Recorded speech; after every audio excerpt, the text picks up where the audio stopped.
Shalom Bapak Ibu, Saudara-saudara kekasih dalam nama Tuhan kita, Tuhan Yesus Kristus. Dan selamat bertemu kembali di YouTube saya, Pendeta Rudolf H. Pasaribu Channel. Dengan dan lewat channel ini, saya komit untuk senantiasa menyebarkan pengajaran firman Tuhan. Karena saya percaya, berlandaskan Yesaya pasal 55 ayat 11, bahwa firman Tuhan yang saya dan Bapak Ibu, saudara-saudara semuanya juga ikut sebar lewat apapun, termasuk lewat video ini, tidak akan kembali dengan sia-sia, tetapi akan bekerja sendiri lewat kuasa dan berkat urapan Roh Kudus.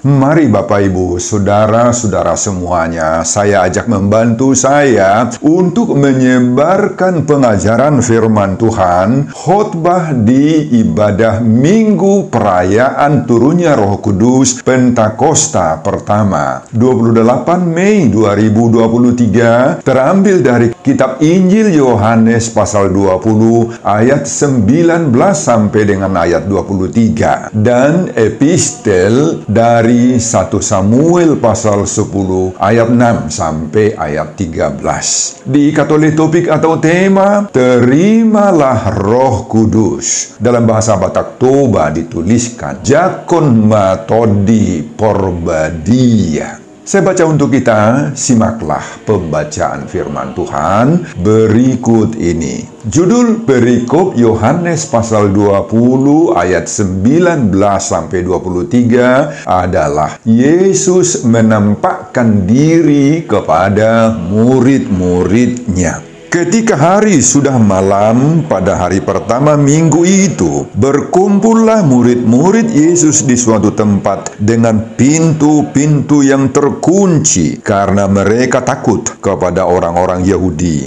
Pada waktu itu, datanglah Yesus dan berdiri di tengah-tengah mereka dan berkata, "Damai sejahtera bagi kamu." Dan sesudah berkata demikian, ia menunjukkan tangannya dan lambungnya kepada mereka. Murid-murid itu bersuka cita karena mereka melihat Tuhan. Maka kata Yesus sekali lagi, "Damai sejahtera bagi kamu. Sama seperti Bapa mengutus aku, demikian juga sekarang aku mengutus kamu." Dan sesudah berkata demikian, ia mengembusi mereka dan berkata, "Terimalah Roh Kudus. Jikalau kamu mengampuni dosa orang, dosanya diampuni, dan jikalau kamu menyatakan dosa orang, tetap ada, dosanya tetap ada." Bapak, Ibu, dan saudara-saudara, demikianlah nats khotbah kita di perayaan turunnya Roh Kudus Minggu Pentakosta pertama, tanggal 28 Mei 2023, dihubungkan dengan topik atau tema terimalah Roh Kudus, Jakon matodi porbadia. Saudara, peristiwa sesudah kebangkitan Tuhan Yesus ditempatkan pada minggu perayaan memperingati turunnya Roh Kudus. Artinya, sikap terhadap Yesus yang bangkit itu sangat-sangat mempengaruhi sikap kita terhadap penerimaan Roh Kudus dalam hidup sehari-hari. Saudara, saat-saat peristiwa tragis penyaliban Yesus diiringi dengan kematiannya, maka suasana kota Yerusalem sangat-sangat mencekam. Hampir semua orang Yahudi pasti merasa puas, senang sekali karena Yesus sudah mati. Bahkan tidak kurang banyaknya yang berpesta ria, pesta pora merayakan peristiwa itu. Hanya segelintir saja orang yang menangis, yang sedih meratap, yakni murid-murid Yesus dan para simpatisannya. Tetapi sejak hari pertama peristiwa kebangkitan Yesus itu, apa yang terjadi? Suasana kota Yerusalem dan sekitarnya berubah drastis. Suasananya sekarang sangat-sangat gempar sekali. Hampir di semua tempat orang membicarakan peristiwa bangkitnya Yesus dari kematian itu. Pokok pembicaraan beralih sekarang, bergeser, berganti. Bukan salib lagi yang dibicarakan orang, tetapi peristiwa baru, yakni kebangkitan Yesus. Kejadian ini sangat-sangat menggemparkan aneh sekali dan bahkan penuh tanya karena peristiwa seperti ini sama sekali tidak pernah terjadi saat itu. Di mana-mana orang berbicara sekarang tentang kubur kosong, gempa yang sangat-sangat menggelegar dan mengguntur di setiap sudut kota, di bait Allah, di sinagoge, di mana-mana orang berbicara tentang kebangkitan Yesus. Yesus menjadi buah bibir, buah mulut orang. Mulailah orang berspekulasi tentang kejadian ini. Masing-masing orang memberitakan kejadian ini berdasarkan apa yang didengarnya, diterimanya sendiri. Masing-masing membuat bahkan ulasannya, tanggapan, responsnya sendiri. Dari pihak penguasa bait Allah, yakni para imam-imam, mereka melakukan sogok kepada militer penjaga kubur Yesus pada saat itu dan menyuruh mereka mengatakan bahwa murid-muridnya lah yang datang malam-malam dan mencurinya ketika kamu sedang tidur. Matius pasal 28 ayat 13. Dari pihak murid-murid dan pencinta Yesus sendiri mulai muncul berita-berita baru dari mulut ke mulut bahwa Yesus sudah bangkit. Mereka mengatakan, "Oh, guru kita sudah bangkit," kata sebagian di antara mereka, tidak semuanya. Yang lain bahkan bilang, "Oh, kami sudah melihat atau menyaksikannya sendiri." Bapak, Ibu, dan saudara-saudara, dalam keadaan simpang siurnya berita tentang kebangkitan Yesus itu di tengah-tengah masyarakat, ada efek negatif kepada murid-murid Yesus. Ke-11 murid-murid itu sekarang diserang oleh rasa takut yang sangat-sangat keras. Berita sudah merambat kemana-mana bahwa murid-murid itulah yang dituduh mencuri Yesus sebagaimana disebutkan tadi. Sejak saat itu mereka mulai menunggu-nunggu akibat buruk dari berita itu. Mereka yakin serdadu-serdadu juga segera akan menangkapi mereka semuanya. Itu sebabnya semua mereka berusaha bersembunyi, mencari keselamatan sendiri, mencari tempat-tempat yang aman. Sebagian mereka bersembunyi ke negeri lain seperti ke Emmaus. Yang lain berkumpul di suatu tempat dengan pintu yang tertutup, terkunci, rapat-rapat siang dan malam. Saudara, kepada murid yang pergi ke Emmaus, Yesus menampakkan dirinya ketika mereka makan bersama. Dan sesudah itu, kedua murid ini pun langsung pergi memberitahu Yesus sudah bangkit. Selanjutnya dalam khotbah ini, di malam hari, Yesus yang bangkit itu datang menemui murid-murid yang sedang bersembunyi di suatu rumah yang terkunci rapat-rapat itu. Tetapi meski begitu kuatnya kunci itu menutupi pintu rumah itu, karena Yesus tidak lagi dibatasi oleh ruang gerak dan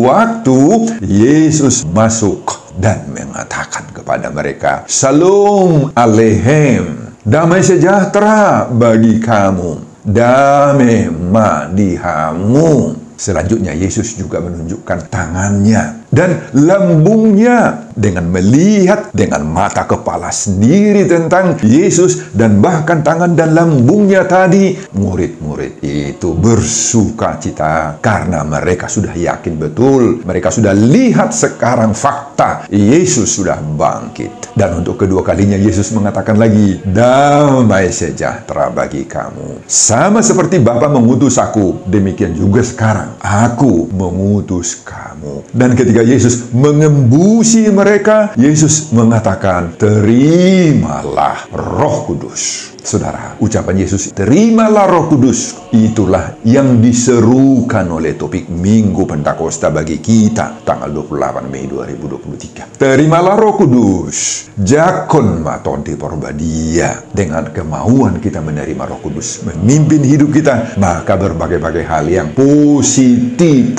yang menopang hidup sehari-hari kita akan Tuhan izinkan terjadi. Saudara, itulah isi keseluruhan khotbah kita di Minggu Perayaan Pentakosta pertama, turunnya Roh Kudus. dengan topik atau tema terimalah Roh Kudus. Jakon ma todi porobadia. Saudara, apa pengajaran Tuhan bagi kita lewat khotbah ini? Bagaimana hidup orang yang telah menerima Roh Kudus? Saudara, pengajaran pertama, mari kita pahami dulu arti perayaan Pentakosta ini. Saudara, bagi agama Yahudi sendiri, perayaan Hari Pentakosta merupakan perayaan besar dan sangat-sangat bersejarah itu, Bapak Ibu. Ada 3 hal yang sekaligus dirayakan pada Hari Pentakosta ini bagi orang Yahudi. Pertama, mereka merayakan pesta panen, dalam bahasa Batak, pesta Gotilon. Saat inilah orang Yahudi mengucap syukur kepada Tuhan Allah akan hasil-hasil panen yang mereka peroleh dari ladang, dari kebun, hasil-hasil sawah, hasil-hasil pohon-pohonan. Kedua, merayakan pesta pemberian Taurat Tuhan, dalam bahasa Batak Toba, pesta Patik, untuk mengingat dan mensyukuri saat Musa menerima hukum Taurat yang 10 itu dari Allah di Gunung Sinai. Dan sejak saat itu Israel berjanji kepada Tuhan untuk tetap taat, setia, dan tunduk di bawah hukum Taurat Tuhan. Ketiga, merayakan Hari Kebangkitan Nasional. Apa maksudnya Hari Kebangkitan Nasional? Pada hari ini mereka menyatakan diri sebagai suatu bangsa yang khusus, yang istimewa, yang dipimpin oleh Tuhan Allah. Ini yang disebut dengan teokrasi.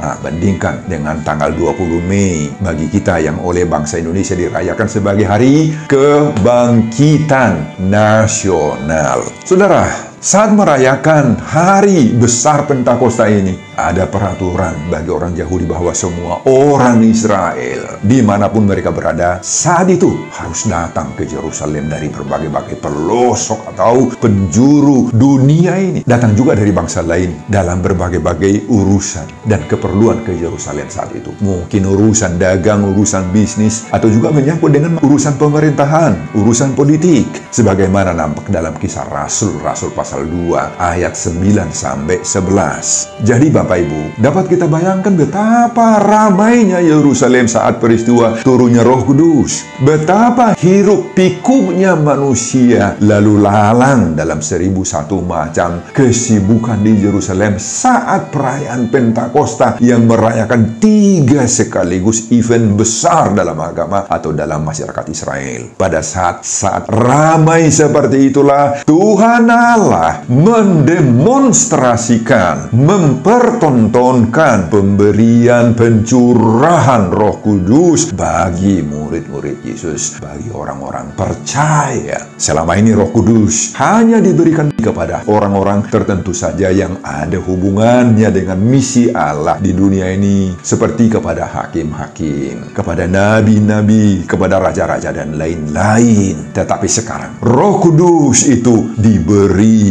dan lebih tepat dicurahkan oleh Tuhan untuk semua orang percaya kepada Yesus Kristus tanpa kecuali. Saudara, saat ini yang harus kita ingat sekarang ini Bapak Ibu, ketika kita merayakan turunnya Roh Kudus atau Hari Pentakosta, bahwa hingga sekarang, hingga saat ini Roh Kudus itu tetap dicurahkan, didemonstrasikan dari surga kepada semua orang yang mau menerimanya. Itu sebabnya seruan topik Minggu Pentakosta pertama ini, terimalah Roh Kudus, jakon ma todi porobadia, tetap masih relevan kena-mengena dengan hidup manusia di sepanjang zaman. Saudara, bagaimana hidup orang yang telah menerima Roh Kudus? Pengajaran yang kedua, dari dalam dirinya semua rasa takut akan terhalau. Saudara, jujur kita akui bahwa kita pun sering sekali seperti murid-murid Yesus ini dilanda oleh berbagai-bagai rasa takut dan khawatir akan hidup ini toh. Banyak alasan, banyak penyebab, dan yang bisa menimbulkan kekhawatiran itu dalam diri kita. Bisa saja itu karena memang rendahnya kadar atau nilai mutu haporseaon keimanan kita, sehingga sering kita tidak percaya akan kuasa Tuhan, kuasa Yesus itu. Bisa juga karena serangan-serangan sakit penyakit yang melanda diri kita sudah berobat kemana-mana tetapi tidak sembuh-sembuh. Ini membuat kita begitu khawatir kita takut akan hidup ini dan mau mencari alternatif-alternatif yang menurut kita bisa menolong kita, menyembuhkan kita dari penyakit tersebut. Orang yang sedang memiliki jabatan juga bisa dilanda oleh rasa khawatir takut. Apalagi jabatan-jabatan yang strategis, posisi yang selalu menjadi inceran orang di suatu instansi lembaga tertentu. Ini semua juga sering membuat khawatir kita, khawatir akan jatuh jabatannya. Orang tua sering juga khawatir sekali, takut sekali apabila putra-putri mereka yang sudah cukup umur, bahkan sudah melewati umur atau usia nikah, tetapi belum juga menikah. Para pekerja juga sangat khawatir ketika terjadi krisis-krisis global, krisis ekonomi, krisis di mana bisnis mereka tidak berkembang. Mereka bisa saja akan terjadi di PHK-kan, akan bangkrut bisnisnya atau usahanya mengalami tekanan berat, dan lain-lain permasalahan yang mungkin terjadi. Saudara, hidup dalam keadaan takut dan khawatir itu begitu sakit, begitu menyedihkan dan menyengsarakan kita. Sebab orang yang selalu dilanda oleh rasa takut akan berujung kepada trauma, stres, dan merusak iman, kepercayaan. Akibatnya semakin parah, sebab akan kehilangan daya kreativitasnya. Saudara, dalam khotbah ini kita diajar bahwa satu-satunya yang bisa menghalau rasa takut, rasa gamang dan kekhawatiran itu dari dalam diri kita hanyalah apa? Ketika kita bersama Yesus, Bapak Ibu. Kalau Yesus tinggal hadir dan bersama kita dalam hidup kita, dalam diri kita, dalam rumah kita bahkan, maka segala rasa takut kita akan terhalau keluar itu dari dalam diri kita. Kehadiran Yesus lewat Roh Kudus-Nya lah di dalam diri kita yang akan menghalau semua rasa takut.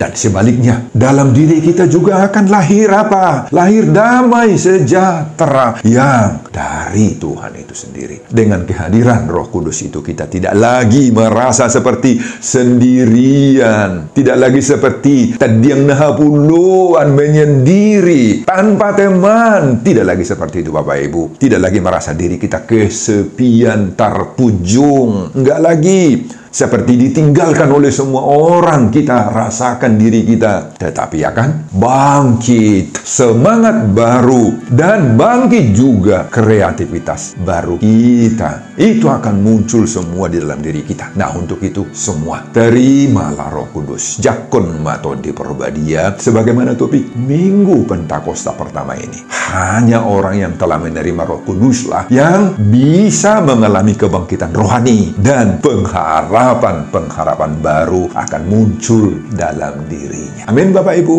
Bagaimana hidup orang yang menerima Roh Kudus itu? Pengajaran ketiga, hidupnya akan dipenuhi oleh rasa damai yang dari sorga. Saudara, inilah buah yang kedua dari kehadiran Roh Kudus dalam diri orang percaya, yakni bahwa hidupnya akan dipenuhi oleh rasa damai yang dari sorga, dari Roh Kudus itu sendiri. Damai yang seperti ini Bapak Ibu tidak dapat dibeli dengan uang, dengan harta yang banyak, atau dengan jabatan-jabatan yang strategis tadi, yang tinggi, yang dimiliki orang. Damai yang dari Roh Kudus ini tidak dapat diperoleh dengan cara apapun, kecuali hanya berasal dari Yesus Kristus sendiri. Karena damai yang seperti inilah damai yang sejati, yang hanya ada di dalam diri Yesus Kristus. Itulah yang dikatakan oleh Yesus dalam Yohanes pasal 14 ayat 27. Pasti kita semua tahu ayat ini. Damai sejahtera ku tinggalkan bagimu, damai sejahtera ku berikan kepadamu. Dan apa yang ku berikan itu tidak sama seperti yang diberikan oleh dunia kepadamu. Janganlah gelisah dan gentar hatimu. Wah, saudara-saudara, harus kita ketahui ini, bahwa damai sejahtera yang dimaksudkan oleh Yesus di sini bukan keadaan hidup yang aman-aman saja, yang tanpa masalah, tanpa konflik. Oh, itu akan masih juga kita hadapi. Tetapi sekarang kita sudah memiliki kekuatan untuk menghadapi semuanya itu, dan kita bisa memenangkannya. Nah, Bapak, Ibu, dan saudara-saudara, untuk itu, terimalah Roh Kudus. Jakon mato di Perbadia sebagaimana topik Minggu Pentakosta pertama ini. Hanya orang yang telah menerima Roh Kuduslah yang bisa mengalami kebangkitan rohani dan pengharapan-pengharapan baru dalam dirinya. Dengan damai yang dari Yesus ini, maka kita tidak akan pernah lagi menggerutu, bersungut-sungut, meski harus berhadapan dengan berbagai-bagai persoalan hidup. Nggak lagi, Bapak Ibu, tetapi justru sebaliknya, semakin kuat, semakin tangguh, mampu memenangkan setiap pergumulan ini. Ketika kita menghadapi ancaman, tantangan, dan pergumulan berat, pada saat ada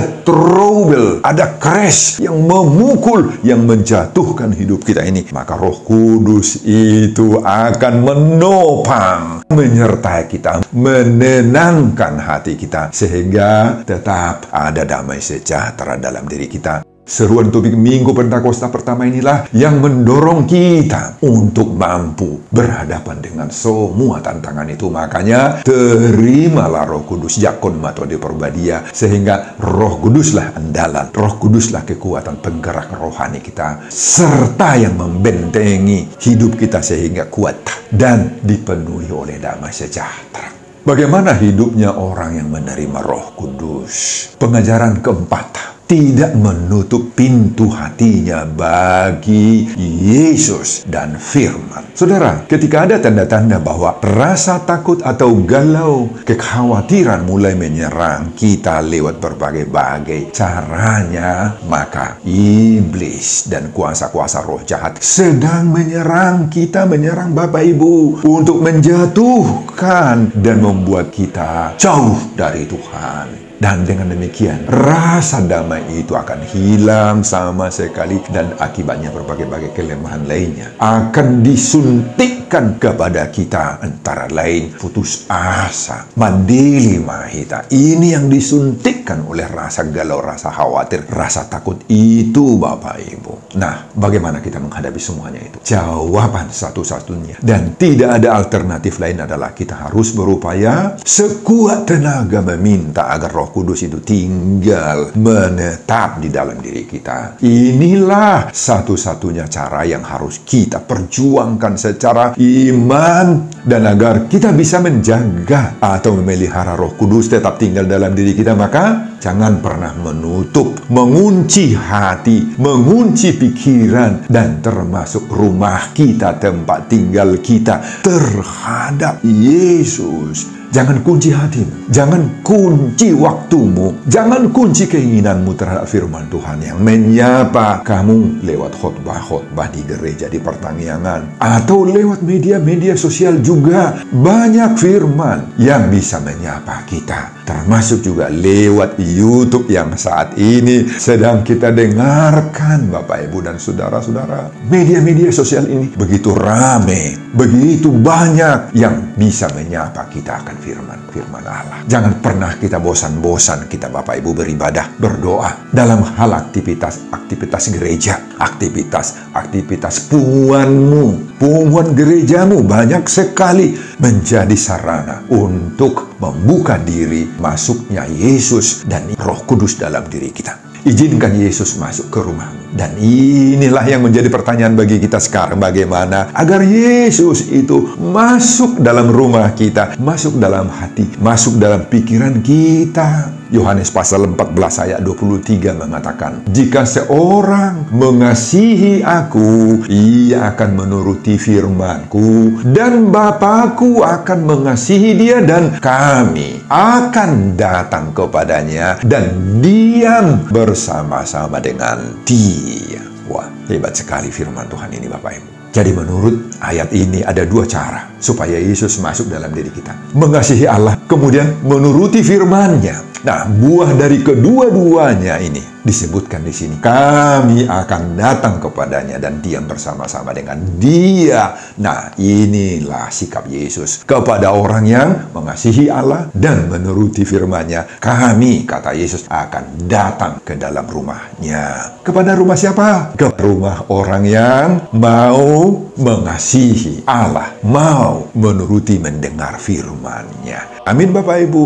Jadi menerima Roh Kudus itu bukan sesuatu yang gampang, yang serba otomatis, tetapi memerlukan perjuangan iman. Ada kemauan kita untuk mengalahkan diri kita, kehendak, hawa nafsu kemanusiaan kita. Nah, marilah kita mempraktekkan seruan topik Minggu Pentakosta ini. Terimalah Roh Kudus, Yakon Mato di Perbadia, agar kita mampu hidup penuh sukacita dan damai sejahtera. Sebelum saya mengakhiri khotbah ini, kembali saya mengajak Bapak, Ibu, dan saudara-saudara membantu saya menyebarkan pengajaran firman Tuhan khotbah di ibadah memperingati turunnya Roh Kudus Pentakosta pertama 28 Mei 2023 dari Yohanes pasal 20 ayat 19 sampai dengan ayat 23, supaya semakin banyak orang yang mau melakukan seruan topik Minggu Pentakosta ini. Terimalah Roh Kudus, Yakon Mato di Perbadia, termotivasi lewat khotbah ini. Simak juga video-video khotbah saya yang lain agar Bapak, Ibu, dan saudara-saudara memiliki sentuhan dan pemahaman rohani yang semakin diperkaya. Buka di YouTube saya, Pendeta Rudolf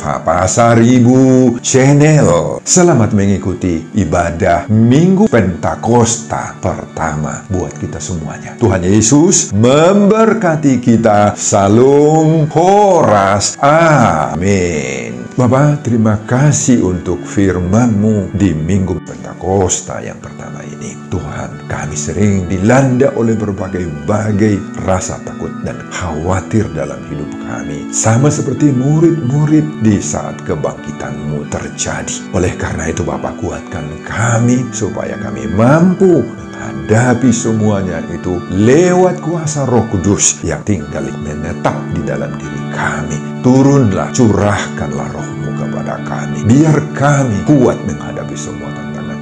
Biar kami hidup di dalam damai sejahtera.